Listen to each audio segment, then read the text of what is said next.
So today is Sunday, which is do not use power tools on pain of death day in Germany. So we're going to be doing some quieter DIY.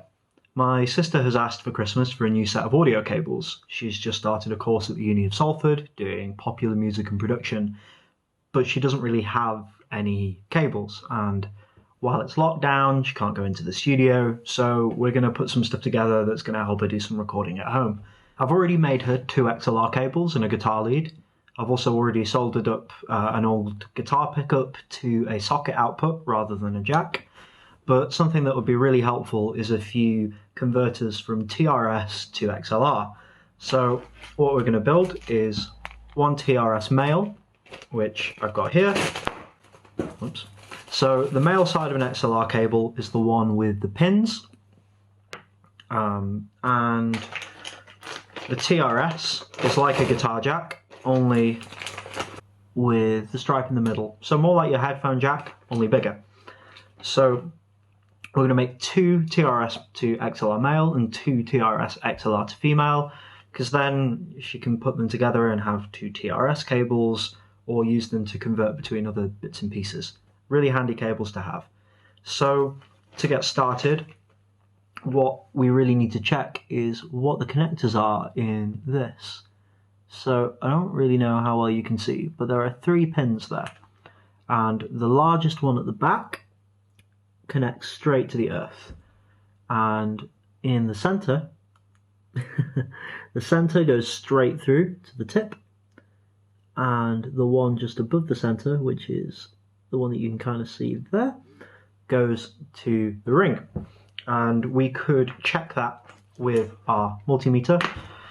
This isn't a particularly good multimeter, but I always put it onto the resistance checker setting. And basically, if you put the prong from, let's say we've got that in the middle right now. This is really hard to position for camera. We've got that one in the middle, and then we touch that to the tip. We should see, I don't know if you can see the dial moving from there, but once we touch that in, the dial will just go straight to the top. And that means there's no resistance between those 2 points, so we know that they're connected. So I'm going to build up these cables and take you through it. So we'll start out with the XLR male, and we'll just unscrew this. The XLR connector has a few parts. So we've got, if we can push this out, there we go. We've got the actual connector itself, which is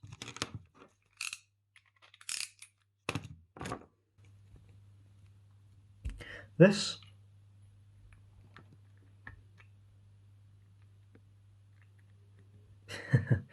It's not going to come out.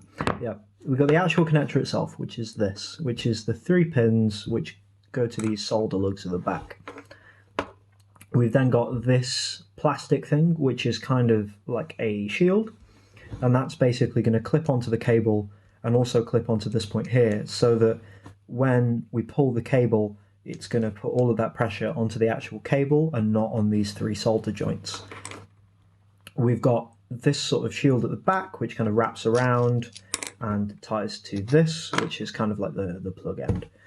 So the way that we're going to start it, as we would with any cable that we build, is, well, first let's get the actual cable. I've already pre-cut this to length, and so we're going to cut maybe somewhere between 1 inch and ½ an inch off the end. Let's say about half. So I'm just using a Stanley knife for this, because my wire strippers do not go to a large enough size to take off the outer enclosure. And it's good to just be really delicate here and make sure that we don't cut out, or at least avoid cutting out as much as we can of the shielding that goes around the cable. So the cable is actually made up of a few parts. We've got this big, well, I guess big, this tough rubber sort of outer enclosure, which you can kind of see that I've cut off here. And this is basically what ties it all together. With then, if you can see there, we've got this copper shield all around that. And that is, it kind of does twofold really. It's your ground connection, so like the 0 volts, kind of the return, I guess if you will, of the electronic signal. Kind of, you know how everything has to make a complete circuit? This is kind of the complete circuit maker, if you will. We then got, you can see a blue cable there and also a red cable, just about. Those are your hot and your cold, which, yeah, come from the microphone. We've got a little paper wrap which holds this all together. And you can just tear that off at the end. And we've got these kind of like cotton string things which sort of protect the cable a little bit more. So I'm just going to cut all of that away.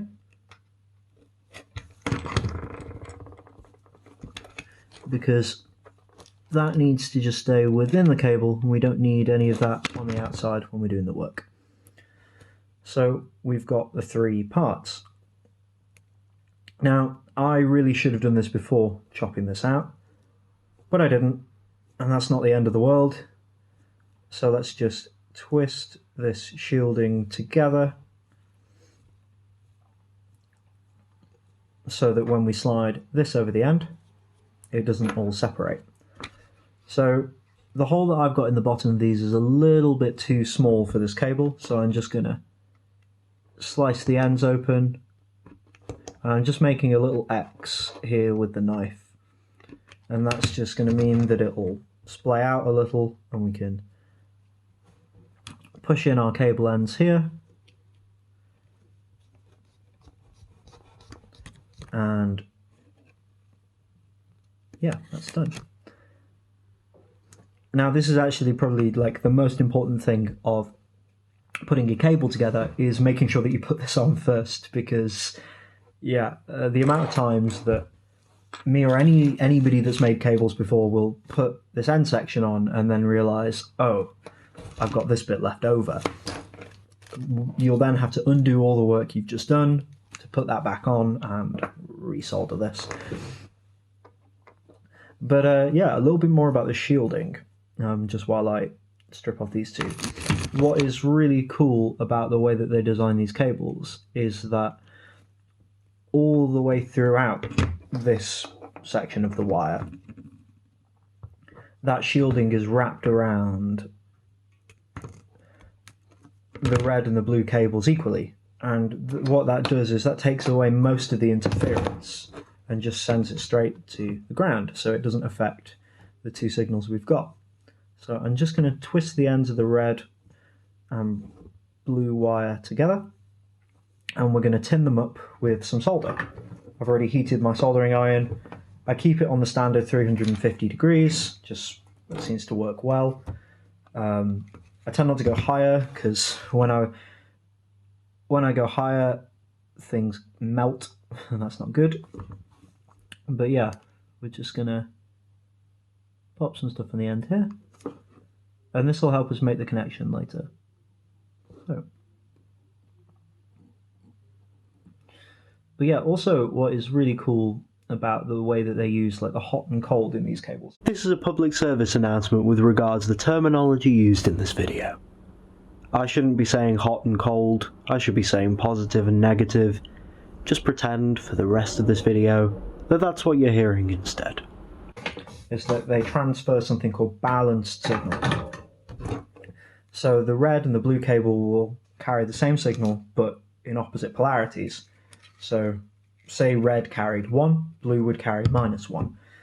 And if there's any interference that gets into these cables, it's going to be pretty much the same, because they're all wrapped around each other, they're going to the same place, they'll be interfered by the same thing. And when that signal plus its interference gets to whatever end it's supposed to go to, they're inverted, or at least the cold, I think, is inverted. It doesn't really matter. One is inverted. That's what's important. But the noise isn't opposite when it's in these cables. So the noise, actually, in inverting one of these signals, you end up inverting the noise, and the noise cancels itself out, and actually the 2 signals that are transmitted along here get stronger. But now when it comes to soldering this up, we need to make sure what our connections are. So normally you can see them printed, and they're on the front here. So this pin on our right, whatever that translates to on camera, is number 1, and 1 is our ground, which is this shielded cable here. 2 is next to it, which is the hot, and 3 on the bottom, which is cold. Now, realistically, it doesn't really matter if we get our hot and cold mixed up, as long as we get them mixed up the same way on the other end. But we'll make sure they're right, because they label them like this for a reason, so everything is standardized, and you know that when you're getting a cable, you know what it's going to do, which is important. So the way that I'm going to do this here is I'm just going to kind of arrange the wires so that they're in the right positions. So we've got earth, hot, cold, and we can just slot that into the end here. Now, I've not tinned up the XLR holder because I want to slot those cables in as deep as I can, and then I will kind of just fill the sockets on the back with solder.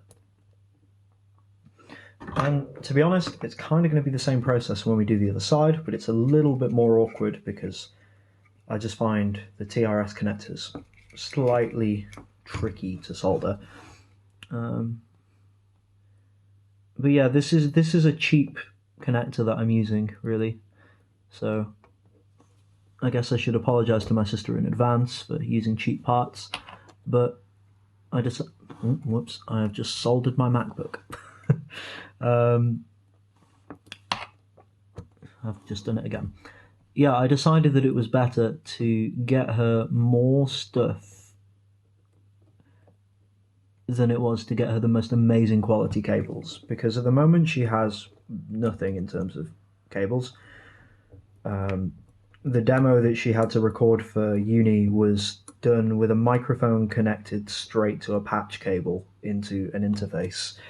And yeah, the patch cable, I think, was probably the first cable that I'd built for myself when I was wiring up my studio. But I realised that I'd made the patch cable too short. It's always important to make sure you get the right length for cables when you're building for applications like that, whether it's for a paddleboard or you're wiring a patch bay in your studio, which is what I was doing. I thought, oh yeah, just a little patch cable will do. Whereas realistically, I needed some quite long ones to go from the back of my interface to the patch bay at the front. But, you know, you make mistakes, you learn. And actually that's what is important, I think, about this channel, is when we talk about building badly better, we're kind of like, well, okay, I can get it done. It doesn't have to be perfect, it doesn't have to be amazing, but it's something that you can do yourself, you can enjoy spending time doing, and actually then you can learn something and maintain it in the future. One of the things that I really hate doing is spending money, but most importantly, spending money on something that would probably be quite simple if I just took the time to learn it. Which was kind of why I ended up going to university. So it didn't really work out because I spent a lot of money there. But anyway, we've just soldered this up, so let's check if everything's connected. I've got my multimeter here. You know, I cannot wait until I get some better camera angles for you guys. But let's see if I can arrange that here for you. I can't really, but so I'm just going to check that the pins are connected. So I'm going to put one of these probes on the bare metal at the end of the negative. Just going to touch that to the tip, and yeah, that's connected. And I'll check it against the other two to make sure that it's not, and that isn't, so that's great. We'll do that again with the positive. The positive's connected, and the positive is not connected to the other two, which is awesome. And yeah, same again with the neutral. So that's awesome. So to finish putting this together, what we're going to do is first we're going to find that plastic part that I talked about before, because it is somewhere here. Here it is. And yeah, we'll just pop that around the edge. So it kind of opens up and it just slides onto the cable. Should be relatively easily, but there we go. It just pops on there. And there's a little nub on the edge there, which I'm going to line up with the one on this cable here. It's basically that supports against this and make sure that we're going into the right place. So we'll push on this metal sleeve now.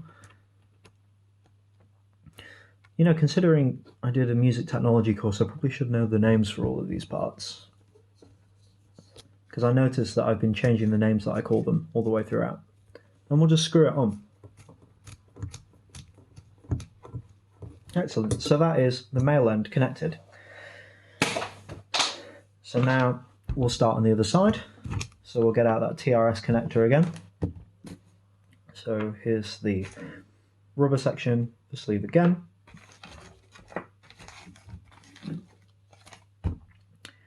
And I don't know where I left the other parts, but hey, we'll find them. I guess that's the importance of keeping a tidy workspace. And here is the actual plug itself. And again, we'll find that plastic bit eventually. So again, I'll probably take about 1/2 inch off the end. Seems to work well. And again, just being delicate with the craft knife, Stanley knife. But yeah, in terms of spending money on things, I guess as a musician, I really wanted to record my own band, and I knew it would cost a lot of money, and I thought, well, I'm sure I could figure out how to do that, which started me on a journey, a very long and arduous journey, one might argue. Again, we'll just cut this in the X formation, just while, again, the hole here is slightly too small for the cable that we're using. And yeah, I started studying music technology at college and figured out that I actually really enjoyed it, and it's kind of what I preferred about music, which was kind of, how do you use science in what you do, I guess. Because really I consider myself a physics student that just got lost. I got a bit bored when I was doing physics in my A-levels, took music tech when I was going through my rebellious phase, but yeah, now it's kind of come full circle, and I work as a software developer in audio, which doesn't seem quite so physicsy, but really when you get down to it, it can be. But yeah, I didn't want to spend the money on paying for a recording engineer, so I figured I'd do it myself. And now university has left me with considerable student debt. But that's okay. The UK has an okay plan for paying it back. I think it's better than what people pay in America. I hear that's quite difficult. But yeah, we're just doing the same process again, twisting these cable ends.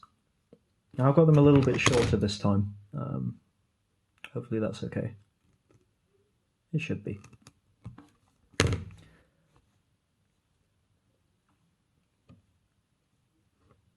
I feel like this has been a very Bob Ross kind of episode.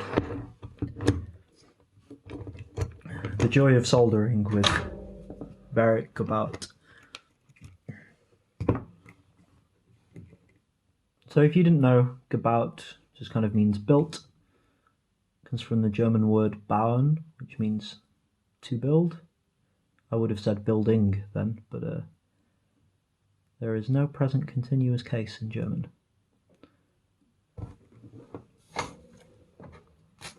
Oops.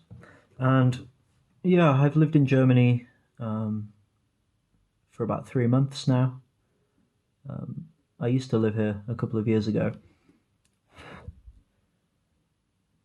for a year when I did my internship at university.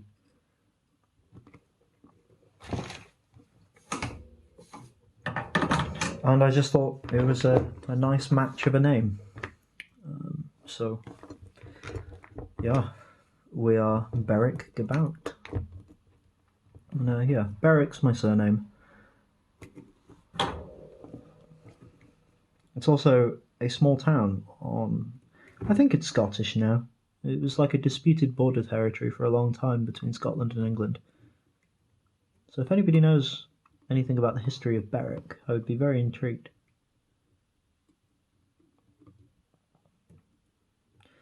Because I don't know anything.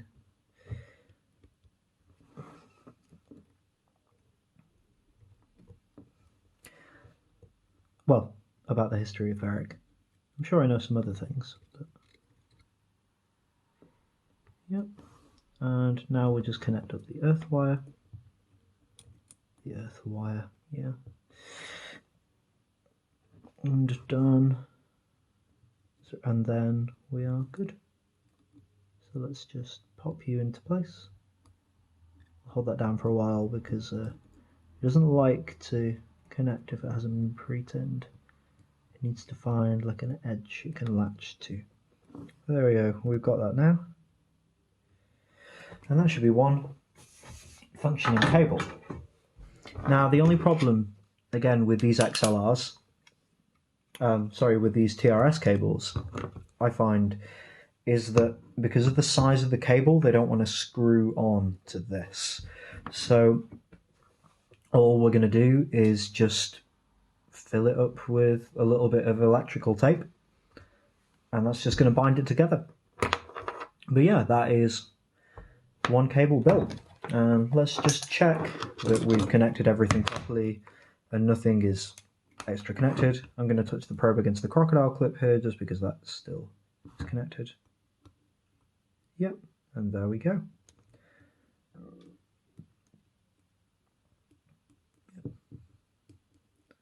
And there's no crossover, nothing's connected to what it shouldn't be. And that hopefully will be a really good cable. And so we've used nitric connectors for this end, so this hopefully, if it lasts, will be the one that does.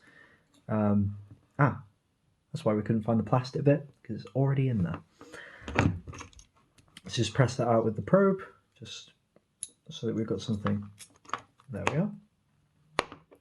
Yeah, the other side is a cheaper connector, but that's fine. It's so the quality of your connector, in my opinion, is really, it depends on how much you're going to be using it. So when I created my patch bays,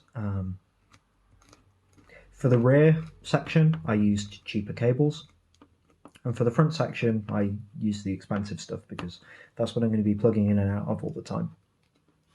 But there we go. That is one cable. Right, thanks guys.